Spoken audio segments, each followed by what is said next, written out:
So today, one of the things that I really love talking about, and something that I thought would be really great for today, is to talk about like what's like the biggest difference between people that are kind of feel comfortable in the pentatonic box, and like they kind of know how like the chords work, and they solo, and they kind of do the same kind of thing over all the parts of the song, and the people that are still they still feel like they're playing idiomatic guitar parts, you know, but they're also hitting the changes.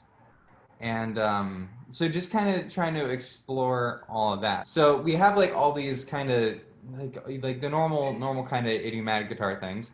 And then you have the guitar players like Eric Johnson, who is great and uses a lot of pentatonic ideas, but also incorporates a lot of triads. You know, there's a difference between just kind of being, you know, I'll move this down so you guys can see, you know, just kind of basic soloing, you know, it's just in, and, you know, going in between this sound,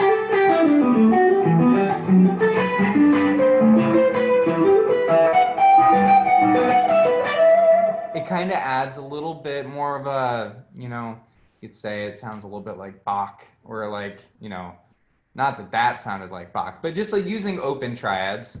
And then you can kind of use those to mess around and match like what the keyboard player might be doing or what the bass player might be doing. And if you kind of go in and out of that, it you know, it can just make everything feel a little bit more melodic and a little more convincing for the listener. So something I always like to do is like you take a simple progression, like a 4-5-1. You guys familiar with like a 4-5-1 progression? You know, you do it in the, actually, okay, yeah, everyone's on mute. Okay, cool. So, you know, if we're in the key of, let's do it in E.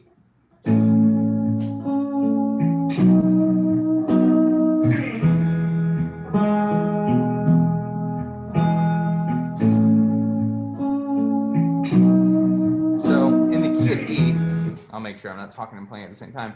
In the key of E, first person answer, which minor pentatonic box would work in the key of E? C sharp minor. C sharp minor, exactly. You know, and if you wanted to get a little, you know, fancy with it, you might be able to pull off an E minor as well. If you wanted to like go, you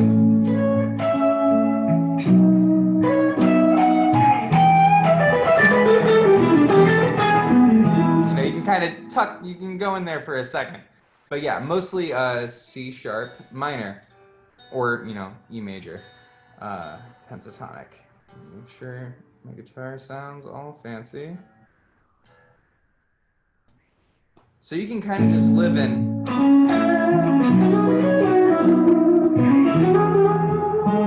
know, you kind of just do these like little legs.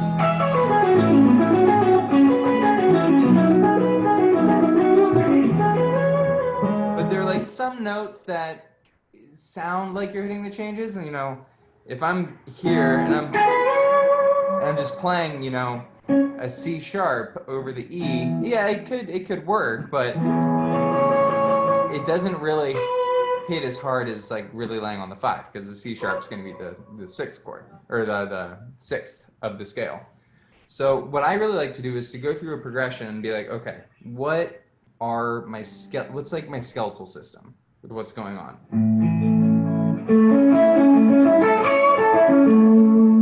I feel like I just need to scoot back. Maybe I'll do that. So we have like the A major.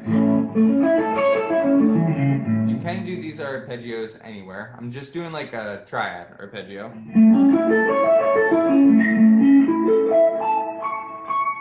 And then you have same thing for B. Moving to E.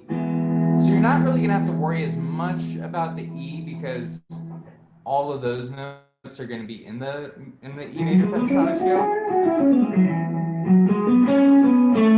But like when you're playing the A, you might be able to like add in the 4 because it's the root, or the, you know, the A in It's adding the 4 to the major pentatonic scale.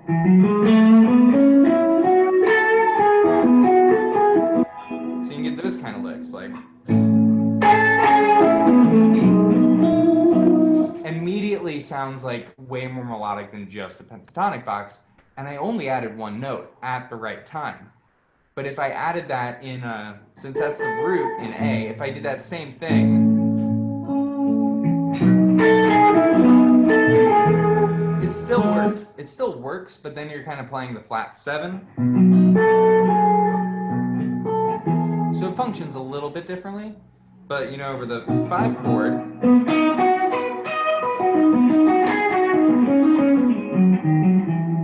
you can add in a couple of those other notes. It's good to make a big deal out of the 3rd of each chord. I'm sure, you know, so you might have heard someone like in some random YouTube video go like to put a whole video about like you gotta hit the 3rd, you gotta hit the 3rd. But it's like it's really true because that's, you know, if you're playing with the bass player and let's say you're doing a guitar trio thing, the bass player is gonna be playing the root. You don't really need to like overstate that, you know. But if you do the 3rd, the listener immediately can catch on to like what tonality it is and probably where it's going based on the progression. So I guess a good way I would suggest working on this is to kind of switch like gears, like go through a progression once, you know, whether it's a 4-5-1 progression. And I like to just focus on triads. It'll be a little lame, but like I'll do my best to not make it lame.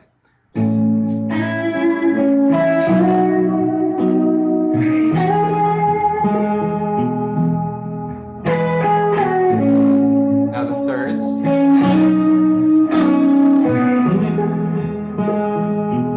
And then the root.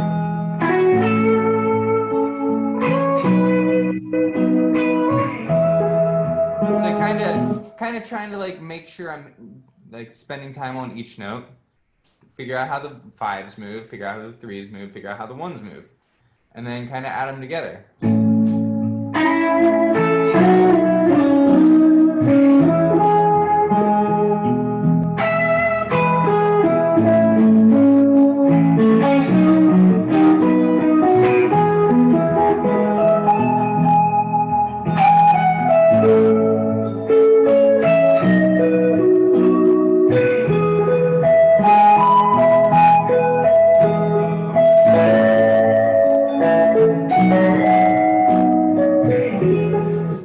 Those licks don't work as well on the Strat, but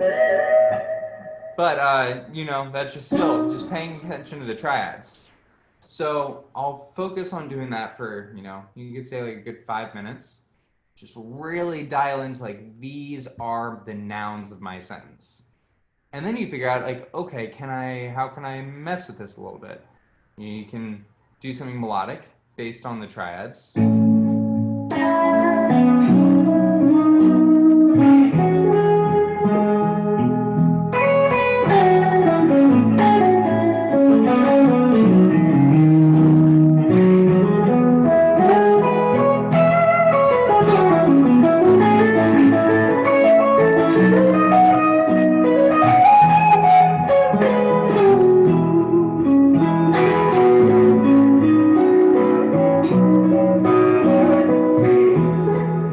It's really, you know, I probably cranked it up 2 notches there with some of the double stop licks, but it's really like I'm not going quote unquote out, really. I'm not trying to do any chromaticism. It's literally just the pentatonic box with those, you know, triads emphasizing the 3rd. So that's like secret number 1 to playing the licks you kind of already know, but then making it sound like you hit the changes. So in a 2-5-1, it's a little different because 2-5-1 is, you know, super common in jazz. That's like the 4-5-1 of jazz. It's, you know, and they function really similarly. They're both about the 5-1 motion, but just in one change, it's the 4, which is functioning as the predominant chord, but the dominant 5 moving to the 1. In like in 2-5-1, the 2 is functioning as the dominant. And the 4 and the 2 chords are actually like, you know, if you arpeggiate a 2 chord, like, you know, the upper three notes, that is actually the triad of the 4 chord. It's a major triad, but you know, it's just a nice way to remember that like they're like overlapping by 75%. So, but if we're going to talk about how to get through it in a jazzier way, you know, and since we're dealing with sevenths, that gives us a new part of the skeletal system to voice lead. So the biggest, hands down, the biggest thing in voice leading in a 2-5-1 is paying attention to how you're resolving your thirds and your sevenths, because those are what are going to give you the half-step resolution, which is the strongest kind of resolution that you can use. And so in the 2 chord, you know, I'm doing a nice 1 flat 3 flat 7 voicing, Freddie Green kind of type voicing, and what I'm going to do is I'm going to need to make a big deal about this flat 7 of D minor moving to the 3 of G7. So we have the flat 7, the C, which is moving to a B, flat 7 to the 3. If you notice, the flat 3 of the D minor stays the same, and the flat 3 becomes the flat 7. So really you have a do, that's one big voice leading motion, and the other one is da, da. So once we get to the 5 chord, the same thing kind of happens with the 7th of the 5 chord. 7 moving to the 3 of the 1 chord. So you have this half step motion. 7 to the 3, and then the new 7 to the 3. And those are the big things you want to hit. You can do a whole bunch of crazy stuff. And like and it needs to have that half step resolution at the end. So you have like pretty basic, you know, quote unquote more basic jazz licks where, you know, you can arpeggiate the D minor chord, 1 flat 3 5 flat 7, stating it like it is, nothing fancy, but you're ending on the 7, which gives you a great opportunity to, you know, you don't have to play the root if you don't want to, but, and then now it really sounds like you're in the 5 chord. And then a great way to kind of get out of that is just to go diatonically. Now you're on the flat 7, moving to the 1. So super scalar, arpeggio up, scale down. And you're making sure you're hitting 1 flat 3 5 flat 7, moving to the 3 2 1 flat 7, moving to the 3 of the 1 chord. Da, do, da, da, da. Do a little enclosure, make it sound even jazzier. So you get you can like go up a 7th arpeggio or something, or just resolve it there. You know, no one's ever going to mock you for leaving an appropriate amount of space in the solo.